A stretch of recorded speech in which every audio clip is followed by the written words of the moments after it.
Dört divar arasında heç nə axtarmıram. Kölgədə yoxdur, qapıda yoxdur, elə bil. Soyuq çaydan dad gəlmir, mənə nə fərqi? Həsrətdə yalan sözdür, hiss eləmirəm. Nə sənə qovuşmaq var, nə də yol getmək. Heç nə vecmə deyil, hər şey boşdur, hər şey boşdur. Bu dünya qəfəs deyil, sadəcə darıxdırıcıdır. Xatirələr yüngüldür, külək aparıb. Nə sevdiyin ayrıldıq, sadəcə vaxt keçdi.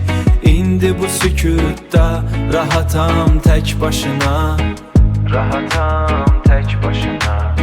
Səninlə keçən hər an rəsm deyildi, sadəcə boz rəng idi. İndi də yoxdur, zaman bizi əliyib, qalmadıq heç. Torpaq olmaq da lazım deyil, onsuz da itmişik. Uzaq nöqtəyə çevrilmək də maraqlı deyil, hər şey eynidir.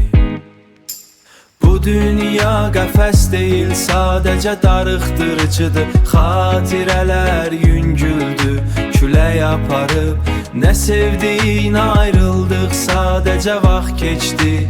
İndi bu sükutda rahatam tək başına, rahatam tək başına, tək başına, tək başına.